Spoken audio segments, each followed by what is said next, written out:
বেশি নয়, মাত্র 5টা কাজ করুন। সব সময় আপনি থাকবেন মানসিক শান্তিতে।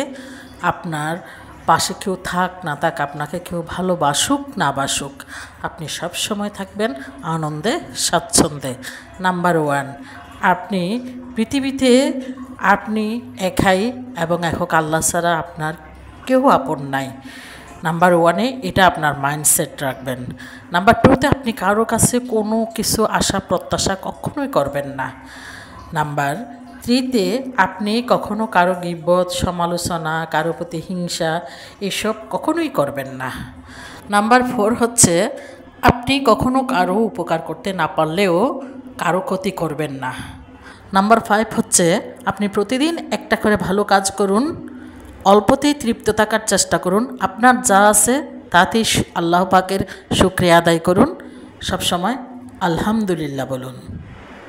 অন্যের ভালো সহ্য করার ক্ষমতা সবার না থাকলেও অন্যের ভালো হজম করার, সহ্য করার যোগ্যতা সবার না হলেও একটা কথাই বলবো, যে ব্যক্তি অন্যের ভালোর জন্য আল্লাহ পাকের কাছে দোয়া চেয়ে যান, আল্লাহ পাকের সকল ফেরেশতা তার জন্য আল্লাহ পাকের কাছে অবিরত দোয়া চাইতে থাকেন।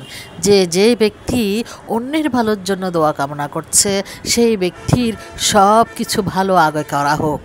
সুবহানাল্লাহ, কত বড় নিয়ামত এটা, কি চমৎকার একটা নিয়ামত এটা।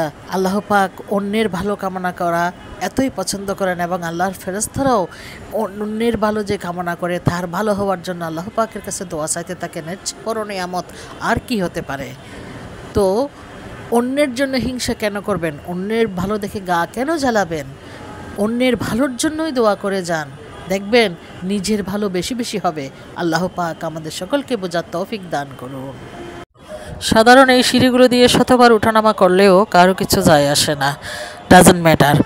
অনলি আপনার শারীরিক চর্বি কিছুটা কমবে, বাট আপনি যখন জীবনে ভালো কিছু করার জন্য যতই উপরের দিকে অগ্রসর হবেন, তত নিচে থেকে আপনাকে সব হিংসুটরা টেনে হেঁচড়ে নিচে নামানোর জন্য অস্থির হয়ে যাবে। আপনার জীবন নিয়ে হবে তুমুল সমালোচনার কাণ্ড কারখানা। কারণ সাধারণ মানুষের সমালোচনা কেউ করে না। কেউ যখন জীবনে প্রতিষ্ঠা চায়, উন্নতি করতে চায়, তার জীবন নিয়ে শুরু হয় সমালোচনার কাণ্ড কারখানা। আর এটাই হচ্ছে বাস্তবতা। কেননা অন্যের ভালো সহ্য করার যোগ্যতা সবার থাকে না। ইসলাম শান্তির ধর্ম, বিশ্বের সবচেয়ে শান্তিপূর্ণ এবং সর্বশ্রেষ্ঠ ধর্ম হচ্ছে ইসলাম ধর্ম। তো ইসলাম অনুসারী হয়ে আমরা একে অন্যকে হিংসা করলে, অহংকার করলে, একে অন্যের অনিষ্টের কথা চিন্তা করলে, একে অন্যকে নিয়ে আলোচনা সমালোচনা গিবতে লিখতে হলে, তাহলে তো আমরা ইসলামে আর শান্তি খুঁজে পাচ্ছি না। ইসলামের মাধুর্যতা, সৌন্দর্যতা আমরা রক্ষা করতে পারছি না, তাই না? তাই বলা হয়, ইসলামকে অনুধাবন করতে হলে, ইসলামের তাৎপর্য, ইসলামের সৌন্দর্য এবং মাধুর্য সুরক্ষা করতে হলে জ্ঞানের গভীরতার প্রয়োজন, অনেক অনেক বেশি হেদায়েতের প্রয়োজন।